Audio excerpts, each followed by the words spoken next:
markale isku soo noqod wanaagsan su'aasheena maanta ninkan waa actor caan ah oo badanaa filmaanta uu qaybta ka yahay doorkiisa uu yahay aabanimada haddaba haddii aad garanaysid nala wadaag magaciisa rasmiga ah wuxuu ku bilaabanayaa filimkeena maanta waxaan aragnaa wiilkaas oo ku dhaqmiya caadada sixirkooda waxaana lagu magacaabaa wiilkaani yar qingimin wax uuna sameynaya dhaqanka sixirkaana waa muhiim si aad u noqoto sayid inkastoo wiilkaani qingimin uusan samayn karin sixirkaani kadibna waxa uu sayidkiisa ku yidhi aniga ma samayn karo sixirkan balse sayidkii ayaa u sheegaya haddii uu jiro qof ka mid ah noloshiisa kaas uu doonayo inuu ilaashado samee dhaqankaani adigoo markaasi ka fikiriya qofkaasi markaana waxaan aragnaa inuu weynaaday qingimin markii uu ku shaqeeyey sixirka kadib sanadihii uu awoodi waayey inuu sameeyo sixirkan wuxuuna sayidkiisa ku yidhi isagoo la hadlaya wiilkii qingimin waa inaynu ku dhaqannaa sixirkeena hiddaha iyo dhaqanka noo ah inkastoo sayidka og yahay inuu qingimin uu samayn karo sixirka hiddaha iyo dhaqanka wuxuuna samaynayaa wiilkii yaraa sixirkii laakiin waxaa ka diidaya sayidkii isagoo markaas u sheegaya sayidkii in sixirkani loogu adkaan karo cadow kasta kaasoo weliba xoog leh isagoo markaas isticmaalaya sixirkooda si aad u noqoto sayid wanaagsan waxaa muhiima inaad barato sixirka hiddaha iyo tacliinta kadibna waxay bilaabeen inay sheekaystaan intii ay sheekaysanayeen ayaa waxay arkeen darbigii ku wareegsanaa kaasoo iga ilaalinayay kaasoo weliba dudumaya kadibna sayidkii waxa uu fahmay inuu arrintaani ka dambeeyo maskii sixirka markii uu arkay maskaasi sayidkii waxa uu tuuriya wiilkii qingimin dabdeedna waxa uu yeeriyaa 3 saaxiriin ah oo ardadiisa ka mid ahaa waxaana u yimid 3dii u yeertay waxayna u yimaadeen inay caawiyaan sayidkooda laakiin 3daasi caawintooda ma aysan u yeelin wax faa'iido ah maadaama uu darbigii usii burburaya si aanan caadi ahayn iyagoo markaasi wax kasta sameeyey dhanka kale qingimin ayaa yimid isaga iyo ardadii kale waxayna ku sigteen inay weeraraan halka maskii uu ku soo dhow yahay laakiin sayidkii ayaa markaasi ka codsanaya dhammaantooda inay markaas isticmaalaan sixirkooda hiddaha ardaydii iyo sayidkiiba waxay bilaabeen inay isticmaalaan sixirkoodii hiddaha halka qingimin uu isagana bilaabay inuu isticmaalo sixirka hiddaha laakiin maski ayaa u soo weeraray si aan caadi ahayn wuxuuna maskii dhaawacayaa sayidkii isagoo markaasi sayidkii uu badbaadinaya wiilkii qingimin dhinaca kale mid ka mid ah ardaydii sayidka ayaa soo duulay isagoo markaasi halkaasi ku dilay maskii weynaa isagoo markaasi sayidkii naftiisa u huray ma jecli inaan filimka kaa dhex galo balse haddii aad weli muuqaalka iska daawanayso oo aadan noo laagaraynin noo laagare si uu muuqaalkeen u gaaro saaxiibo qiimo badan sida adiga oo kale haddii aad nagu cusub tahayna nagu soo biir hadda qingimin waxa uu ka lugwalsan yahay dhaawaca xun ee soo gaaray sayidkiisa halka sayidka isaga xitaa uu ka murugaysan yahay maadaama sutii mask ay kusii faafayso jirkiisa inta uusan dhimanin sayidkii waxa uu runta u sheegayaa qingimin waxuuna u sheegayaa ka hor 30 sano inuu maskaani meel ku xirxirnaa taasoo ay sabab u ahayd inuu bini'aadamka uu maskaani soo saaray si loo xiro maskaani 4 sayid ayaa ka hor yimid waxayna ku guulaysteen 4tii sayid inay si wadajir ugu xiraan magaalo ka mid ah boqortooyada imperial taasoo keentay inuu sanado badan ku xirnaa boqortooyada magaalada imperial 4 ilaaliya oo dhagaxa ayaa markaas ilaalinaysay waxayna boqortooyada markaas leedahay sawiro badan oo ka mid ah shimbiraha iyo shabeelka oo dhagax ka samaysan markasta uu maskaani isku day inuu ugaarsado boqortooyada waxaa markaas ka hortagi jiray 4tii sayid waxayna markaas halkaasi ka dhis jireen taalooyin balse markaana waxay ka welwelsan yihiin maskaani halka uu ka yimid laakiin markii dambe waxay ogaadeen inuu maskaani ka soo jeedo dhanka jinniga hadda qingimin waxa uu yimid boqortooyada magaalada imperial waxaan aragnaa gabar qurux badan taasoo lagu magacaabayay bibil markii uu gudaha u soo galay boqortooyadii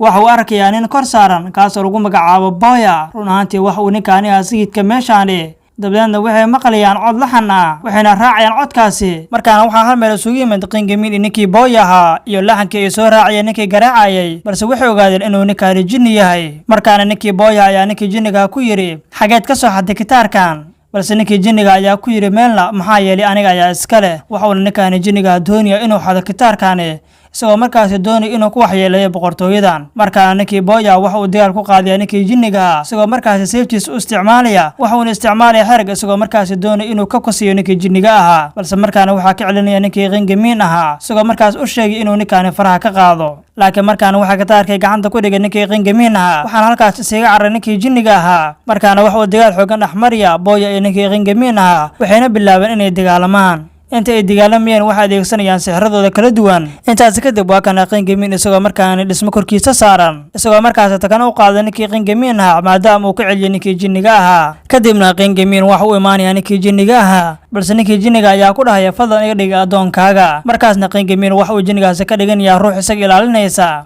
markaana waxaan aragnaa qasrigii boqortooyada waxaan halkaan isugu yimid 3 sayid kuwaasoo kala ahaa qingimin iyo booya iyo shogashin laakiin macalinka ama sayidkii afraad muusan joogin kaasoo lagu magacaabay wangado halka shogashin iyo booya ay ogaadeen inay markaan yihiin sayid iyadoo markaasi Shang-Chi uu la soo kulmay wadaadkii qasriga isagoo markaasi ah ilaaliyaha boqorka halkaani balse waxa uu sheegay in wadaad ka mid ah boqortooyadana uu dilay sayidkii afraad halka Qin Gemin uu sheegay inuu markaasi arkay wajigii wadaadkaasi kaasoo u ekaa sayidkiisa markaana amiiradii uu ku jiray Qin Gemin waxay markaana la kulmayaan sayidkii halkaan ugu weynaa waxayna ogaadeen inuu qof dilay sayidkii Wangadu intii lagu jiray safarka markaas sayidkaana waxay u tageen boqorka si ay markaas uga hadlaan arrintaani sababta ay boqorkan ugu yimaadeen ayaa ahayd waxay doonayaan inay kala hadlaan arrintaani halka boqorka oo ahaa naag boqorada waxayna markaana joogtaa daaha gadaashiisa oo waxay markaasi dadka ka amartaa daaha gadaashiisa balse markaana boqorada iyadoo xanaaqsan ayay u sheegtay inay markaas iyada dishay sayidkii afraad kahor inta aan la samaynin dhaqanka ugu muhiimsanaa kadibna boqorada waxay arkaan u xil saaraysaa amiiradda si ay markaana mas'uul ugu noqoto fulinta dhaqanka iyadoo markaas amar ku bixisay in la baaro dhimashadii sayidkii afraad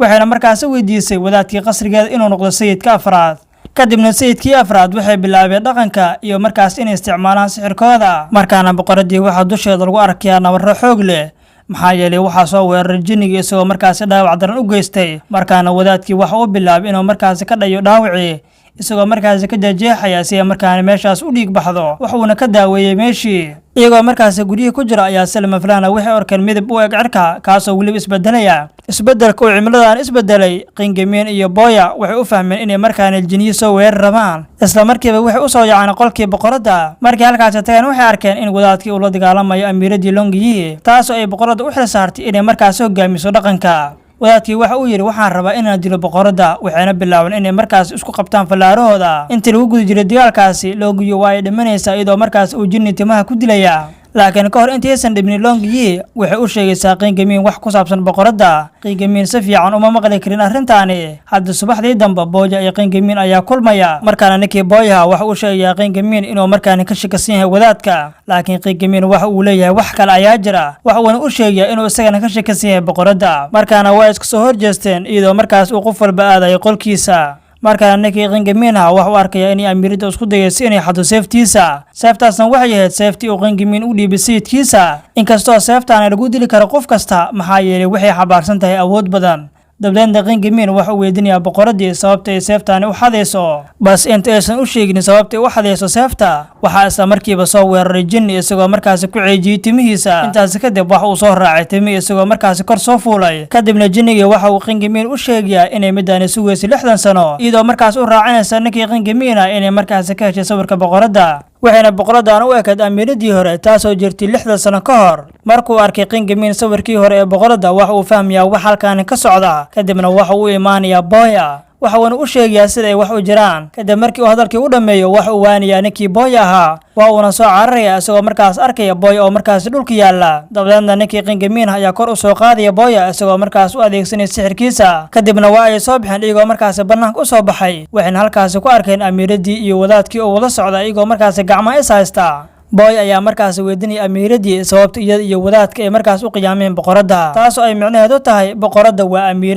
amiiradana waa boqorad cidda markaas ay daaha gadaashiisa ku arkeen waxa uu ahaa taaladii boqorada oo ma aysan ahayn boqorada wadaadka ayaa markaas gacanta ku hayay taaladaasi laakiin weli waxa ay fahmi laayihiin sida ay wax u dhacayaan markaana ninkii Qin Gemin waxa uu aaminsan yahay inay boqortooyadani uu soo weerari doono maskii weynaa kaasoo weliba baabiin doona dhammaan boqortooyadani wixii ku sugan markaana si arrintaas uga hortagaan markaana waa inay tagaan qasriga iyagoo markaas isticmaalaya sixirkooda si ay markaas uga hortagaan maskii markaana waa ay kala tageen isagoo markaas qof walba u aaday hooyigiisii markaana waxaa la gaaray subaxii halka markaana Qin Gemin uu soo xasuusanaya inuu wadaadkii u sheegay in amiiradda ay doonayso inay noqoto mid aan dhimanaynin hadda sababtu ah wadaadka waxa uu egyahay inay markaana amiiraddii ka dhigtay boqor laakiin midaan wixii u dhowdahay inay maskii ka soo saarto meeshii lagu xirxiray inkastoo wadaadkani hadda boqor ka noqday oo ahaa mid wax ka ogaa maskaasi waqtigii la xirxirayay maxaa yeelay haddii uu wadaadkani sii noolaado waxay midaasi ka dhigan tahay inay boqortooyadani burburi doonto intaas kadib wadaadkii waxa uu bilaabaya inuu sabto boqoradii